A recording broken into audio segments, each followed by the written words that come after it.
I grew up hearing the same old legends as you did. Salem, medieval England, innocent women drowned, burned at the stake, torn apart in the name of rabid religion. My dad was a history geek, a real fanatic about it. When we traveled around Scotland, he'd show me the witches' marks carved into the cottages we stayed in. Strange symbols, cryptic prayers, deep, jagged scratches over doorways, an attempt to lock out something. Something worse than witches. I used to think it was just superstition. Then last summer happened. It's taken me this long to talk about it because I still don't know if I'm crazy. But yesterday I saw the news. A missing family near Black Lake. And I knew. I had to say something.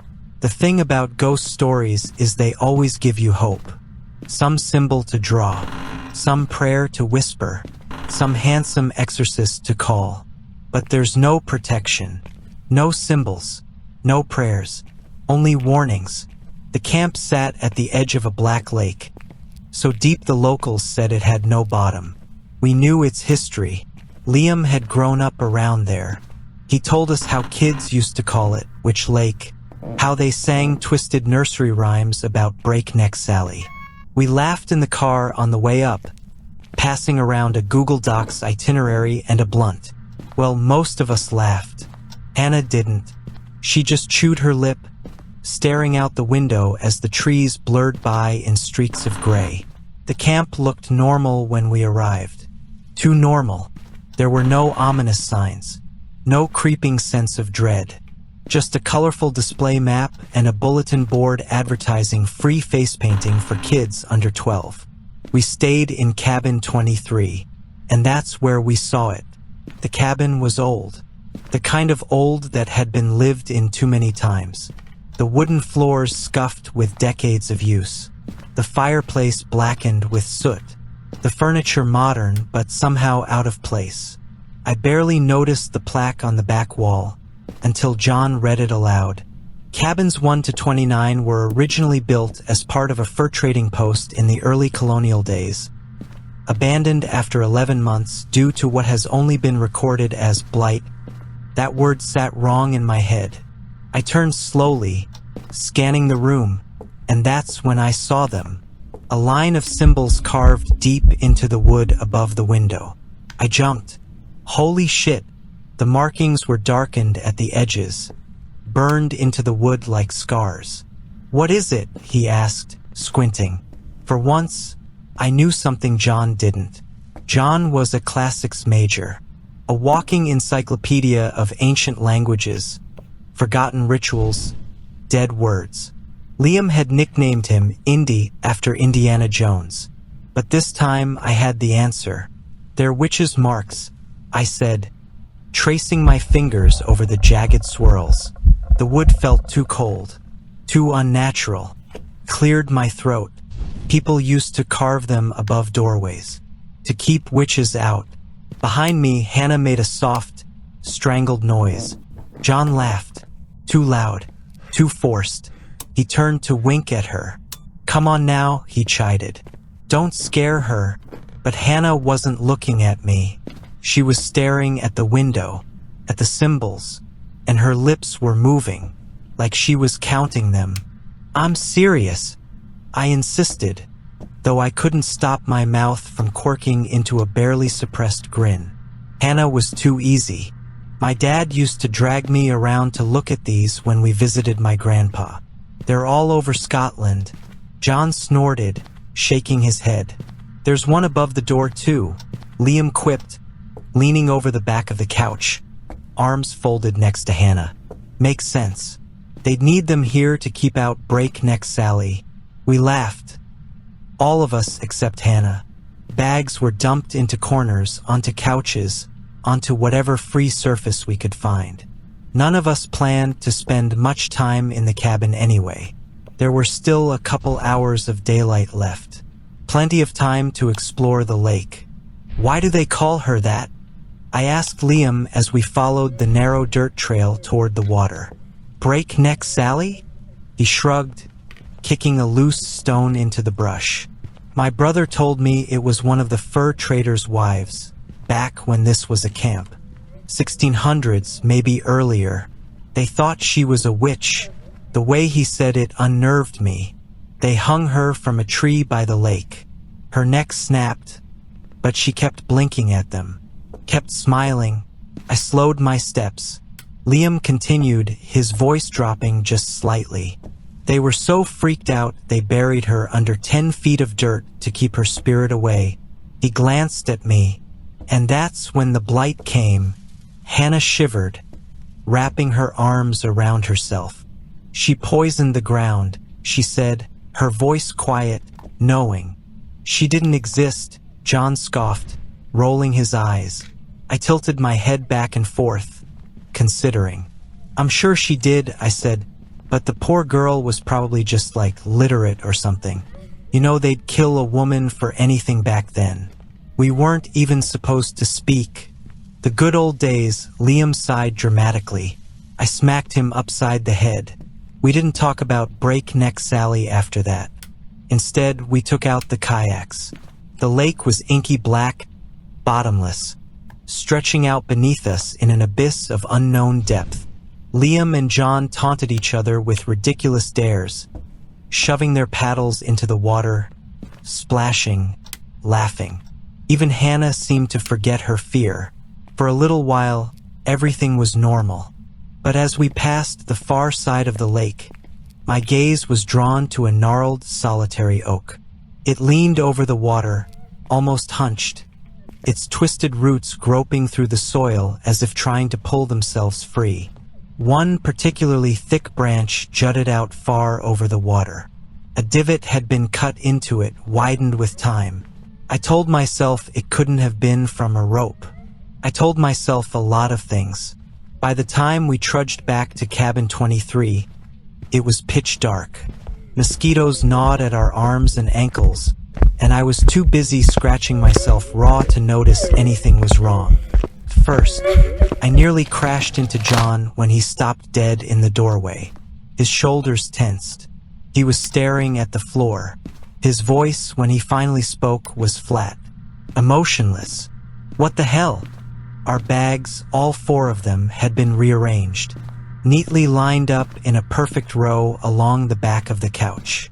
I was certain I had left mine spilling over at the bottom of the stairs after digging through it for my Polaroid. I hadn't zipped it up. None of us had. Someone had been in here. Did someone go through our stuff? I asked, my voice too loud, too sharp. That's like seriously messed up. They've never done that before when I've been here, Liam muttered, stepping further inside. Maybe they could smell the weed? Hannah ventured, her voice small. Oh, Hannah. Liam rolled his eyes, pushing past us. It wasn't the weed. He knelt before his bag, yanking the zipper open. Despite what he just said, the first thing he pulled out was a dime bag of pot. Besides, he muttered, prying it open, it's perfectly legal. I have a medical card. He stuck his nose into the bag, then jerked back violently, coughing. Arg, bro. He made a face, disgusted. John glanced up from checking his own bag. What? Liam scowled, tossing the bag aside. It stinks. Must have gotten mold or something. I opened my own bag, rifling through my things. Everything was still there. Everything was accounted for. Everything was just wrong. Lined up, organized, too neat. Like someone had touched everything. Like they'd held our things, turned them over in their hands. Probably just the cleaning people, Liam said, clapping his knees as he stood. Maybe they had to sweep or something. He exhaled sharply. I need a drink. Later, after we had changed and shaken off the unease, we settled in between the couch and a nest of pillows, cracking open the beers we'd brought. The TV flickered, playing some reality show we weren't really watching. The beer tasted off. Something about it felt wrong. Sour. Cloying. We drank it anyway. We'd had worse. Anyway, it's not like she cheated on her paper or anything. Hannah was saying, bundled up beside me in a thick wool blanket. If she plagiarized anyone, she plagiarized herself. She stopped. Her voice cut off like a blade. Her face drained of color. Her gaze was locked on the window, right next to the door. A cold shiver rippled down my back. "Who is that?" she whispered. We all turned. I expected to see a tree swaying in the wind. Maybe a raccoon. Something mundane. Something explainable. But no. The figure stood perfectly still. Too still. Human. Wrapped tightly in white linen from head to foot. Like a mummy. Her arms were free, hanging loosely at her sides. Tattered scraps of cloth fluttering in the night breeze. Her hands were black with dirt. And despite everything, despite the layers of cloth binding her, I knew she was a woman. She stood too close, too expectant, watching us.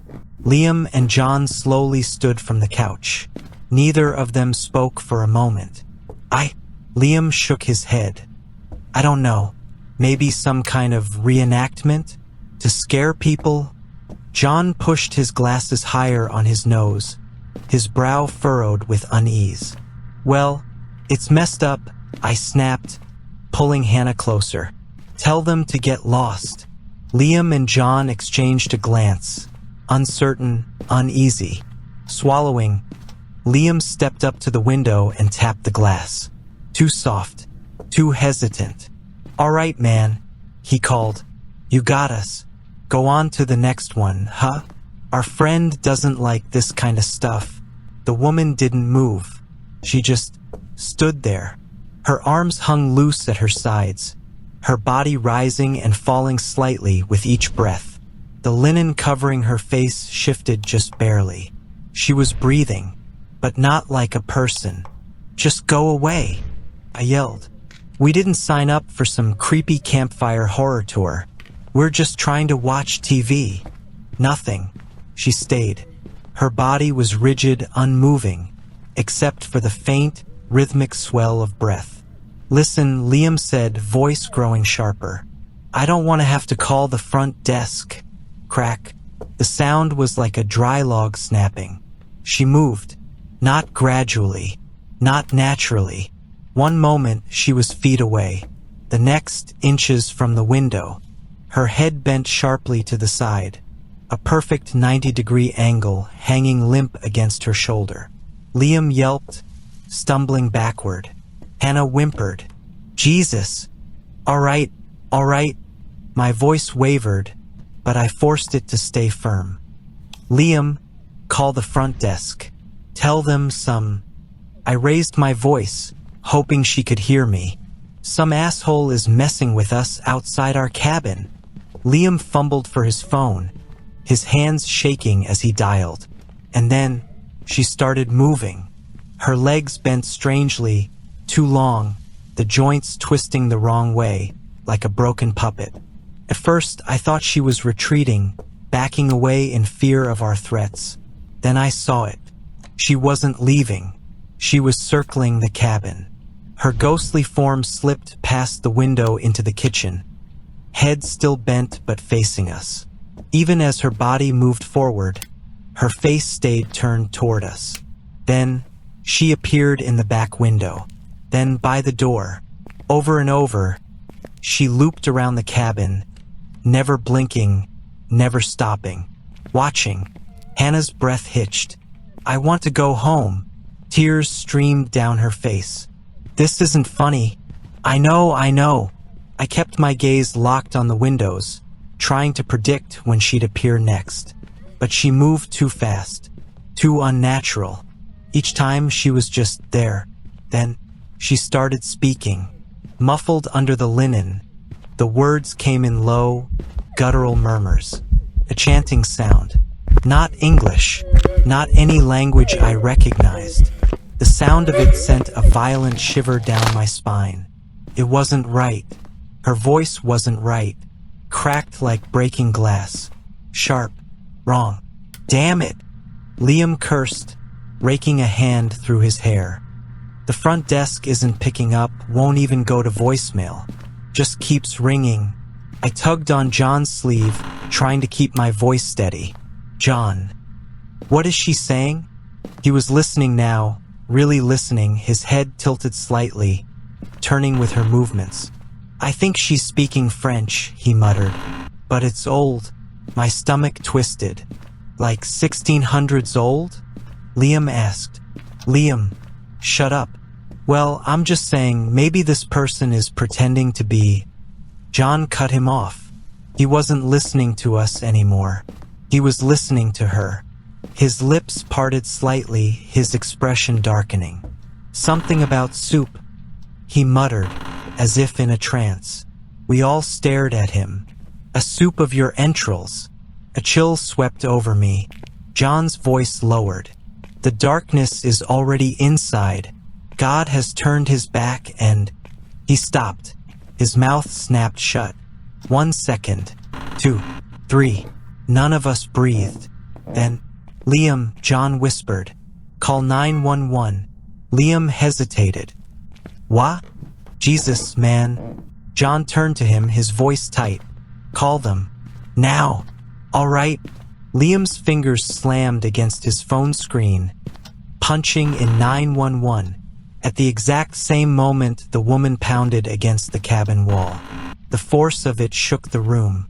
Hannah screamed. I caught a blur of white linen at the edge of the window, whipping violently in the stale summer breeze. Call them, John shouted. I can't. I can't. Liam's voice broke, his wide eyes reflecting the glow of his useless screen. There's no service. There was no time either. The banging turned into something worse. A series of scraping, grunting noises. From the back wall. Higher, higher. Our heads tilted up as the sound climbed. Then, above us, shuffling. Footsteps. My God, Liam whispered. His voice was barely there. She's on the roof.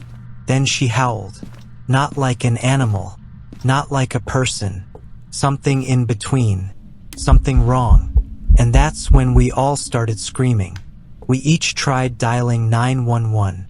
Over and over. But there was no connection. It rang. And rang. And rang. The footsteps quickened. The ceiling shook. She was getting closer. But how? I couldn't see her outside any window.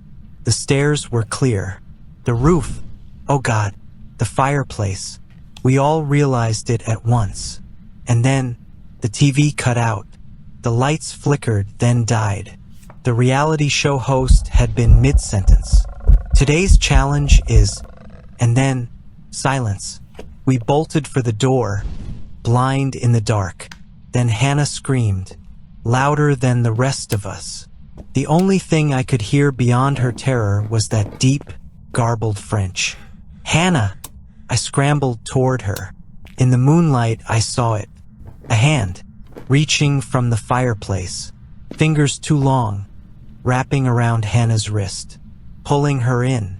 She was sobbing so hard she was making herself retch. I grabbed her, pulled as hard as I could, but I wasn't strong enough. Even when the boys joined me, even when their arms locked around me, we weren't just failing. We were being pulled in too. Hannah was disappearing up the chimney. Help me, she shrieked. Her voice was shredded. We have to help her. I sobbed, gripping tighter. You're hurting her. Look at her arm. Let go. He was right. I was pulling her at the wrong angle while the rest of her body was yanked upward. But I couldn't let go. John did it for me. He ripped me away and practically dragged me out the door. We could still hear Hannah screaming. For half a mile through the woods. The administration office was on the other side of the lake. 1 mile. 1 mile of sprinting blindly through the trees. We didn't speak. Not once. Liam was shaking. John still had vomit on his chin. Mosquitoes still tried to feed on us. Like nothing had happened. Like the world hadn't ended.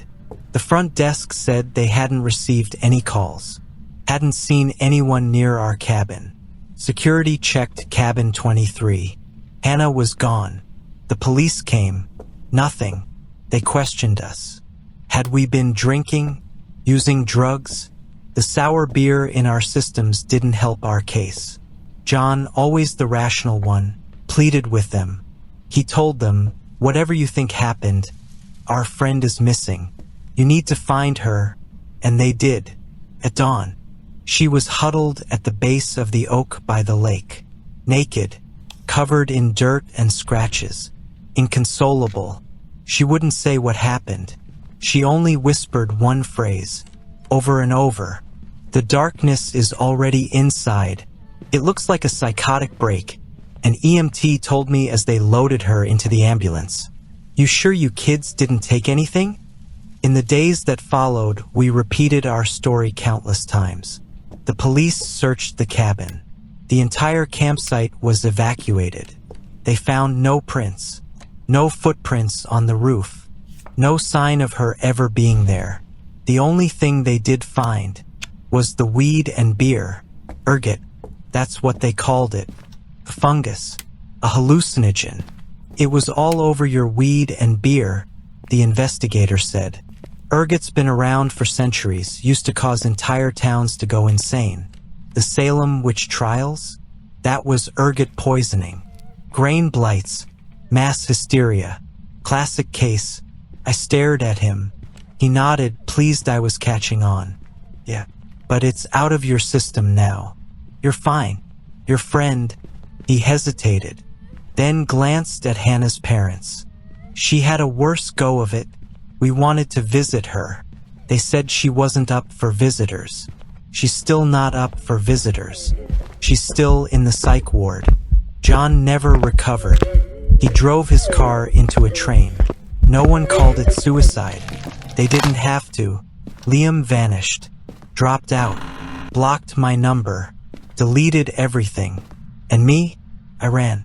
I told my dad I wanted to live in Scotland with my grandfather.